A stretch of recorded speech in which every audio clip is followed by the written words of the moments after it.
SIR big scam, BJP কমিশনকে নিশানা মমতার। বিজেপিকে ক্ষমতায় আনতে দুর্নীতি ও আঁতাতের অভিযোগে সরব তৃণমূল নেত্রী। এসআইআরটা একটা বড় স্ক্যাম, এটা এসআইআর নয়। বিজেপিকে ক্ষমতায় আনবার জন্য একক প্রচেষ্টা একটা বড় স্ক্যাম, এটা মাথায় রাখবেন। সবার নাম কেটে দেওয়া, মানুষকে লাইনে দাঁড় করিয়ে অসম্মান করা। আপনাদের কত ভোট কেটেছে? 90 লক্ষ ভোট কেটেছে, তার মধ্যে 60 লক্ষ হিন্দু আর 30 লক্ষ মুসলমান।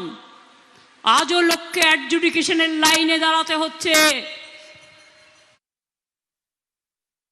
ইভিএম মেশিন ট্যাপ করা থেকে শুরু করে, মেশিনে ভোট ট্যাপ করা থেকে শুরু করে, এরা থাকলে ফ্রি অ্যান্ড ফেয়ার ইলেকশন হতে পারে না। আমরা চাই ফ্রি অ্যান্ড ফেয়ার ইলেকশন। বিজেপির মাথা খারাপ হয়ে গেছে। সেন্ট্রাল গভর্নমেন্টে যত লোক আছে সবাইকে বলে দিচ্ছে बीजेपी जा बोलेगा वही करना पड़ेगा। क्यों करना पड़ेगा? Every chair has an important role. We respect every chair, but you have to care the people of this country. You don't care. You ignore the people. You ignore the democratic rights of the people. And SIR is a big scam. It will be proved one day, and we are waiting for that. পশ্চিমবঙ্গে বাঙালি সংখ্যালঘু হয়ে পড়ছে, তৃণমূল রাজ্যে demography বদলে দিচ্ছে বলে তোপ দাগলেন Narendra Modi. TMC को घुसपैठियों की सरकार बनने नहीं देना है। आज यहाँ कई इलाकों में डेमोग्राफी तेजी से बदल रही है। आपकी जमीनें कब्जा हो रही है। बंगाली मानुष के व्यापार रोजगार पर कब्जा हो रहा है। बंगाल की संस्कृति पर खुलेआम हमले होने लगे। राम नवमी के जुलूस पर पत्थरबाजी हुई, दुकानों में तोड़फोड़ हुई, आगजनी हुई। हर साल ऐसे ही हालत बंगाल में होते हैं, लेकिन हमलावर बेखौफ है, क्योंकि उन्हें पता है कि टीएमसी उन्हें बचाने के लिए खड़ी है। इन्हीं घुसपैठियों का नाम लेकर टीएमसी खुलेआम बंगाल के बहुसंख्यकों को धमकी देती है, उनके सफाई की बात कहती है। बंगाल अब तुष्टीकरण और वोट बैंक के खेल को और बर्दाश्त नहीं करेगा। हम पश्चिम बंगाल में हमारे बंगालियों को अल्पसंख्यक नहीं बनने देंगे, माइनॉरिटी होने नहीं देंगे।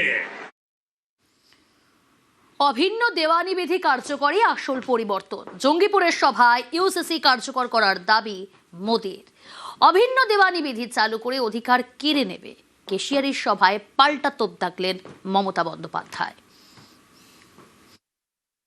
भाजपा का संकल्प है बंगाल में यूसीसी लागू कर तुष्टीकरण की राजनीति को हमेशा के लिए खत्म किया जाएगा। अब बंगाल फैसला कर चुका है, अपनी अस्मिता, अपनी पहचान और अपने भविष्य के लिए अब बंगाल आशोल परिवर्तन करके रहेगा। बंगाल जब परिवर्तन की ठान लेता है तो उसे दुनिया की कोई ताकत रोक नहीं पाती है। आजादी के बाद तक जिसने बंगाल को चुनौती दी उसका अहंकार चूर चूर हो गया, टूट चुका। पहले अंग्रेज का अहंकार टूटा, फिर कांग्रेस का अहंकार टूटा, फिर लेफ्ट वालों का अहंकार टूटा। अब बंगाल की जनता टीएमसी के अहंकार को चूर चूर कर देगी। আপনারা জানেন কালকে কি বলেছে ওদের সংকল্পতে? তাতে বলেছে ইউসিসি করবে। ইউসিসির মানে জানেন? Uniform civil code. মানে আপনার কোনো অধিকার থাকবে না আপনার ইচ্ছে মতো আপনার ধর্মচর্চা করার, আপনার সংস্কৃতি মানার। আপনার দেখুন, হিন্দুদের বিয়ে হয় একমতে, তপশিলীদের বিয়ে হয় একমতে, আদিবাসীদের বিয়ে হয় একমতে, সংখ্যালঘুদের বিয়ে হয় একমতে। এক একটা ধর্মের এক এক রকম মত পথ। এরা বলছে না, একটাই পথ হবে। বিজেপি মন্ত্র শিখিয়ে দেবে, বিজেপি যা বলে দেবে সেটাই করতে হবে। এটা দেশের জন্য সব মানুষের সব কিছু কেড়ে নেবে, আপনার সংস্কৃতি, আপনার শিক্ষা, আপনার ধর্ম, আপনার ঐতিহ্য। ইউনিফর্ম সিভিল কোড মানে কি? একটাই বিজেপি, একটাই নীতি, একটাই বিজেপি, একটাই বিধর্ম, একটাই বিজেপি, সর্বধর্মের সর্বনাশ। আমরা পুরোপুরি এটাকে অপোজ করব।